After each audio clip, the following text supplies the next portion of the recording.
지금 5개국만 해도 현재 브릭스는 세계 인구의 41%, 세계 GDP의 24%를 차지하고 있는데 이렇게 10여 개국이 더 늘어날 경우에는 세계 인구의 절반 이상 GDP 비중도 크게 올라갈 것으로 보여서 앞으로 브릭스 기축통화는 달러에 버금가는 그러한 통화의 주의를 갖게 될 것으로 보입니다.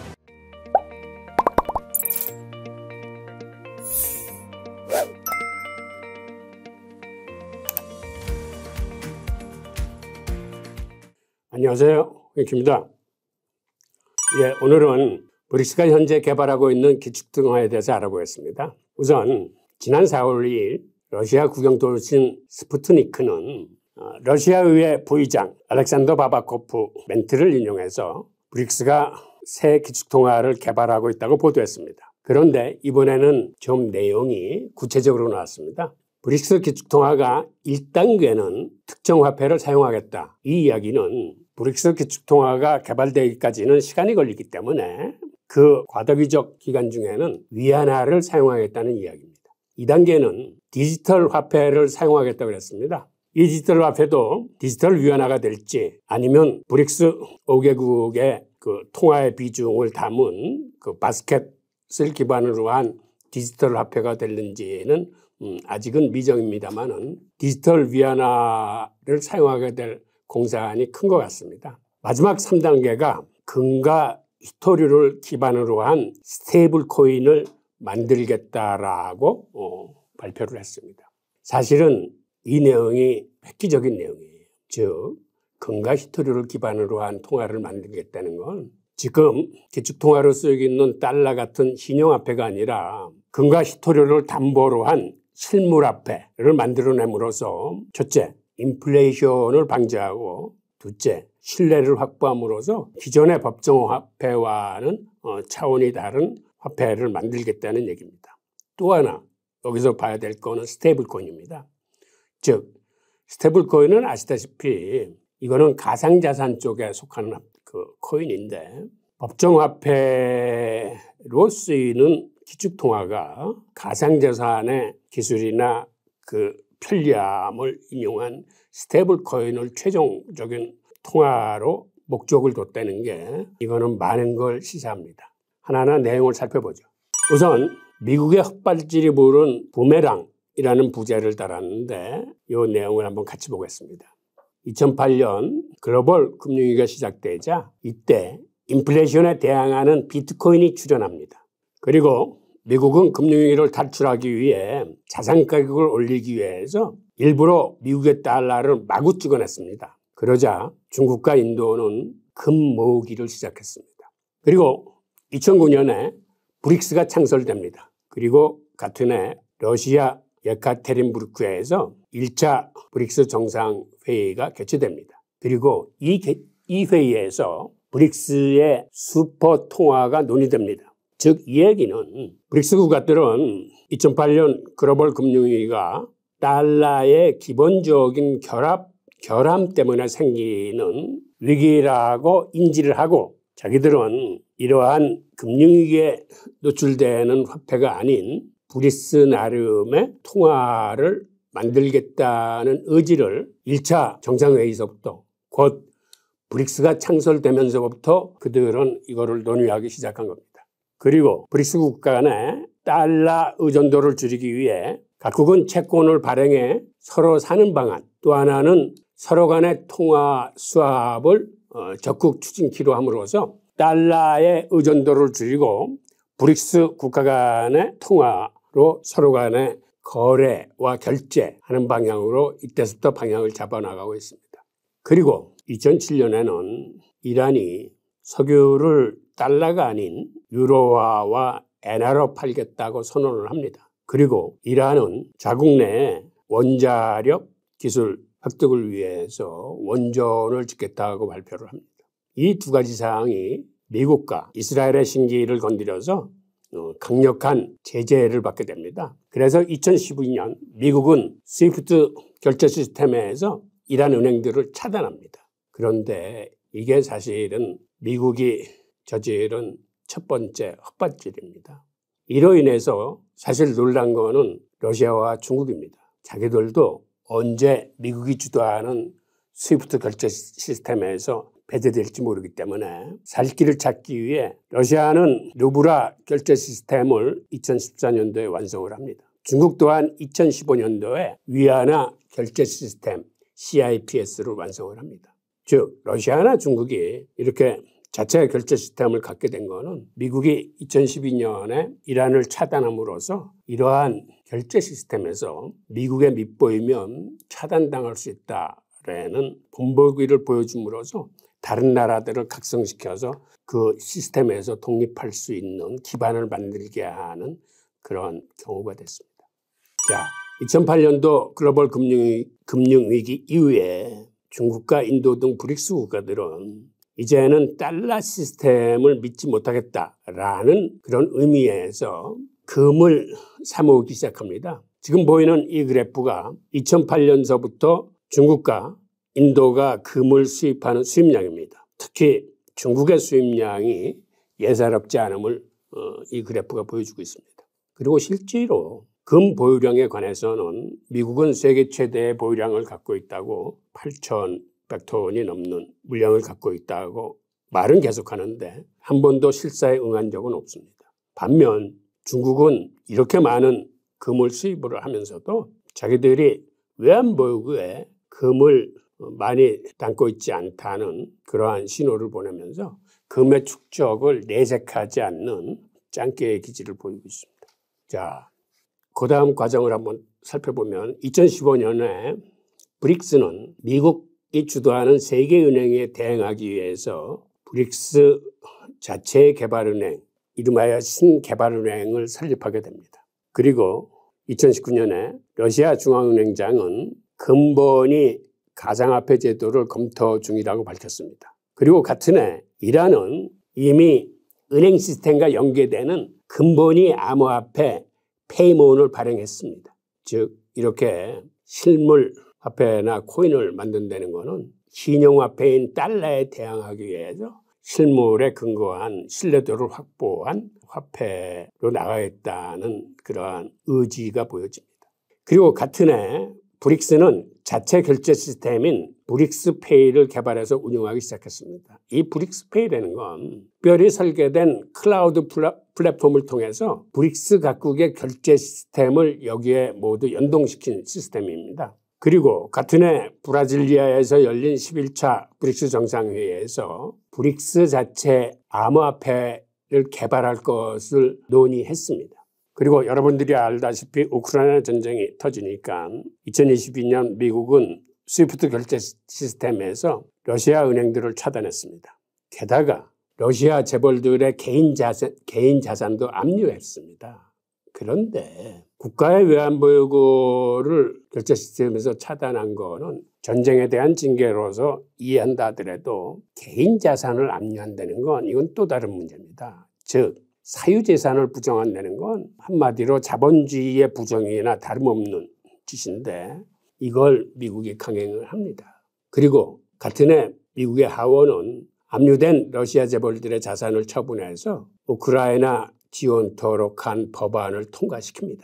이런 거를 본 제3세계, 특히 반미 감정을 갖고 있는 개발도상국들은 이제는 미국을 믿지 못하겠다라고 생각해서 브릭스 합류에 부채질을 한 꼴이 됐습니다. 실제로 세계에서 반미 국가들 수가 미국을 좋아하는 국가들 수보다 훨씬 많습니다. 2022년 브릭스 정상회의에서 푸틴이 브릭스 국제결제 시스템과 기축통화를 정식 제안을 합니다. 그리고 이번 4월 달에 러시아 국회 부의장이 바로 브릭스 기축통화 3단계 개발 방향에 대해서 언론에 이야기를 하게 됩니다. 자, 이 그림이 올해 2023년 8월 남아공에서 개최될 브릭스 정상회의에서 본격 논의하게 될 브릭스 통화에 대한 것을 보여주는 사진입니다. 자, 브릭스 기축통화 개발에 대해서 좀 더 자세히 알아보면 1단계는 특정 통화 사용입니다. 아까 설명드렸듯이 브릭스 통화를 개발할 때까지는 시간이 걸리기 때문에 그 과도기적 기간 중에는 중국의 위안화를 기축통화로 사용하자 하는데 잠정 합의를 한 걸로 알려지고 있습니다. 그리고 러시아는 위안화를 기축통화로 지금 검토하고 있고 실질적으로 러시아 무역결제는 이미 올해 들어서 위안화가 달러를 제치고 가장 많이 쓰이는 무역결제로 등극을 했습니다. 실제로 러시아 외환보유고의 3분의 1 이상이 지금은 위안화로 채워져 있습니다. 뿐만 아니라 브라질도 앞으로는 중국과 달러 아닌 위안화로 무역결제하기로 합의를 했습니다. 실제로 브라질 외환보유고에서 위안화는 유로화를 제치고 이미 2위로 등극한 상태입니다. 즉 이렇게 러시아나 브라질 같은 브릭스 회원국들은 이미 위안화를 그들의 무역결제 통화로 급속도로 늘리고 있는 실정입니다.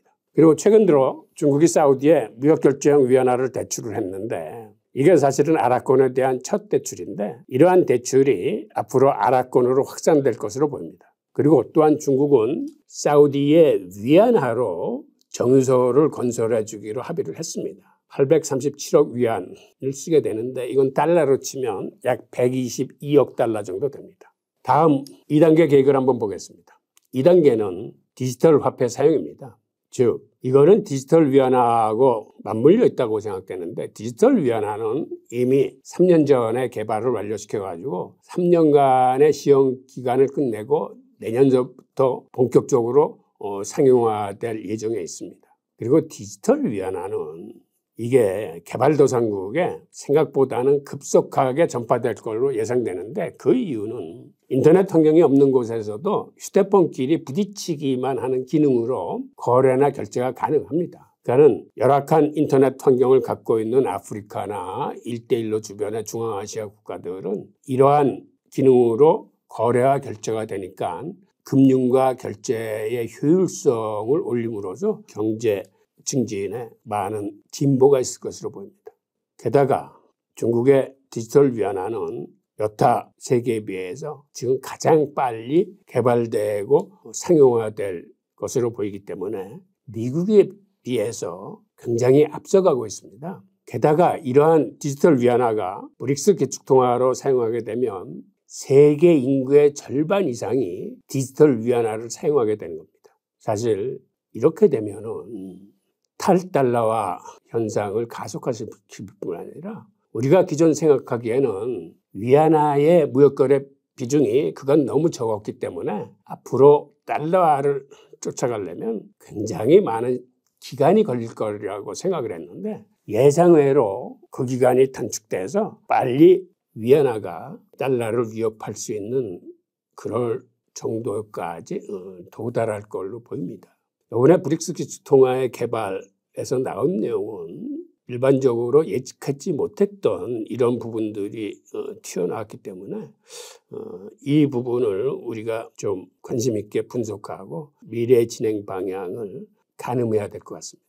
그리고 중국 정부가 디지털 위안화를 이렇게 개발도상국에 급속하게 전파시키면 이 얘기는 다시 얘기해서 디지털 위안화는 한마디로 추적 가능한 화폐입니다. 즉 중국 정부가 세계로 퍼진 디지털 위안화의 흐름을 파악할 수 있다는 얘기입니다. 한마디로 통화에 있어서 빅브라더가 출연하는 그러한 형국이라고 보겠습니다. 디지털 위안화를 들여다보면 이게 만약 브릭스 기축통화하고 연계된다면 1대1로에 있는 그 연성국가가 한 64개국 정도 되는데 이 64국의 인구가 세계 인구의 63%입니다. 여기에 급속하게 전파될 걸로 보이고 게다가 중국이 지난 10년간 협약을 체결한 국가가 151개국입니다. 지금 유엔이 파악한 전 세계 국가의 총수가 195개 정도 되는데 생각보다는 굉장히 많은 나라로 디지털 위안화가 파급될 가능성이 있습니다. 자, 이게 중국의 1대1로 계획인데 즉 1대1로는 1로가 아니라 사실은 3로입니다. 즉 세계의 실크로드를 연결하는 건데 제일 위에 예전에 초원의 길이라고 불렸던 그 유라시아 노선이 있고 그다음에 육로로 중앙아시아 노선이 있고 그다음에 해상 노선이 있습니다. 이 3개 노선에 연루된 국가가 64개국이고 이미 중국은 이들 국가에 1조 달러가 넘는 인프라 투자를 시행했습니다. 그래서 앞으로 디지털 위안화가 내년서부터 본격 사용하게 되면 생각보다는 빠른 속도로 이 1대1로 프로젝트에 관계된 나라들에 급속하게 퍼질 것으로 보입니다. 자, 마지막 3단계입니다. 마지막 3단계는 금과 히토류를 기반한 스테이블 코인을 개발하겠다라고 발표를 했습니다. 우선 금과 히토류 기반 실물화폐의 강점을 찾아보면 피아트 머니, 즉 신용화폐와 달리 실물화폐는 실물로서 담보되는 거기 때문에 이미 신뢰도에 있어서 신용화폐를 우월하게 넘어서고 있습니다. 신용화폐는 잘 알다시피 미국 달러 같은 경우는 미국의 신용에 전적으로 의존하는 화폐입니다. 그 다음에 금과 히토류가 지급 보증을 하기 때문에 원래는 이 화폐를 금과 히토류로 바꿀 수 있는 이런 시스템을 갖고 있습니다. 게다가 금과 히토류가 담보로 된다는 얘기는 이 화폐를 함부로 찍어낼 수 없다는 얘기입니다. 그 얘기는 한마디로 인플레이션이 일어나지 않는 통화를 의미합니다. 그런데 중국이 주도하는 이 브릭스 화폐가 금과 히토류를 기반으로 하는 건 우선 중국이 세계 최대의 금 보유국입니다. 생산량도 세계 최대고 금 수입량도 세계 최대입니다. 그리고 중국에 한번 들어간 금은 중국 밖으로 나오지 않습니다. 히토류도 마찬가지입니다. 중국이 세계 히토류 채굴의 60%를 담당하고 있고 가공은 87%가 중국에서 이루어지고 있습니다. 즉 세계 히토류 가공의 거의 대부분이다고 말할 정도의 이러한 엄청난 장악력, 독점력을 갖고 있습니다. 우선 가공한다 하면 히토류 흙을 가지고 자석 성질의 금속, 형광 성질의 금속, 열에 강하거나 마모에 강한 성질의 금속을 만들어내는 데 들어가는 어떤 비타민 역할을 하는 게 히토류입니다. 그리고 이 분야를 거의 독점하고 있는 중국의 입장에서는 최근 들어와서는 오히려 국내 히토류는 생산하지 않고 비축하는 정책을 쓰고 있고 오히려 해외 히토류를 개발해서 수입해서 쓰고 있는 정책을 쓰고 있습니다. 즉 이러한 정책은 중국이 시행하고 있는 금관리 4대 원칙과 비슷한 전략으로 파악이 됩니다. 즉 중국은 히토류를 전략 자원화하고 이거를 또 전략 무기화하며 마지막 단계로는 히토류 기반의 통화를 발행함으로써 금과 히토류에 대한 장악력을 높이려고 하고 있습니다. 이번에는 스테이블 코인의 장점을 보겠습니다. 이게 금과 히토류를 기반하는 법정 통화가 아니고 스테이블 코인을 만들겠다는데 스테이블 코인의 강점은 어떤 게 있냐면 우선 가상자산의 가장 단점이 실물 기반이 없는 자산이 대부분인데 이 스테이블 코인은 금이나 히토류 등의 실물을 담보로 한 가상자산이기 때문에 가치 저장의 수단이나 교환의 수단이나 화폐로서의 본원적 기능에 충실한 거죠. 그리고 미국의 신용화폐에 대한 절대적인 우위를 확보하게 되는 겁니다. 게다가 스테이블 코인은 환전할 필요성이 없기 때문에 이거는 만국 통용화폐가 될 수 있습니다. 그리고 환전할 필요가 없다는 것은 송금 수수료가 엄청나게 저렴하다는 걸 의미합니다. 예를 들어서 우리가 달러를 송금할 적에는 금액의 과다에 따라서 한 8% 내지 심한 경우에는 한 23%까지 수수료가 떨어져 나가는데 그 단계도 6단계 정도를 거쳐야 되기 때문에 송금 기간도 많이 걸립니다. 반면에 중앙은행 디지털 화폐로 송금을 하게 될 경우에는 그 단계가 3단계로 줄어들면서 송금 수수료도 5% 이하의 송금을 할 수 있습니다. 그런데 스테이블 코인은 이거는 환전할 필요도 없기 때문에 송금 수수료가 2%도 안 되고 이거는 제로에 수렴하고 있습니다. 즉 돈의 속성상 이렇게 송금할 적에 송금 수수료가 거의 들지 않는 스테이블 코인이 새 화폐 종류 중에서는 앞으로 송금 시장을 장악할 것으로 보이고 그다음에 스테이블 코인이라는 건 기본적으로 이게 가상자산입니다. 그러다 보니까 이거는 법정화폐의 기능도 갖고 있으면서 가상자산의 기능 또한 갖고 있기 때문에 오프라인에서뿐만 아니라 메타버스 등 가상세계에서도 이 통화는 사용이 가능합니다. 그래서 우리가 미처 예상하지 못했던 금과 히토류를 기반으로 한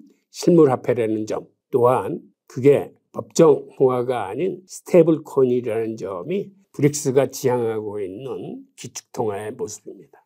자, 이 브릭스 기축통화가 올해 8월 22일 남아공에서 열리는 브릭스 정상회의에서 본격적으로 논의가 될 겁니다. 그리고 이번 브릭스 정상회의의 또 다른 특징의 하나는 신냉전 시대를 맞이해서 미국과 유럽에 대항하기 위해서 브릭스 경제공동체의 덩치를 굉장히 키우게 될 겁니다. 이미 브릭스에 가입 신청을 했거나 가입을 희망한 국가들이 13개 국가가 있습니다. 우선 이란과 아르헨티나는 가입 신청을 했고 지난해 10월 중국 외무성이 사우디아라비아와 투르키예, 인도네시아, 이집트가 가입을 희망하고 있다고 발표를 했습니다. 그런데 여기서 사우디아라비아가 들어갔다는 게 아주 놀라운 일입니다.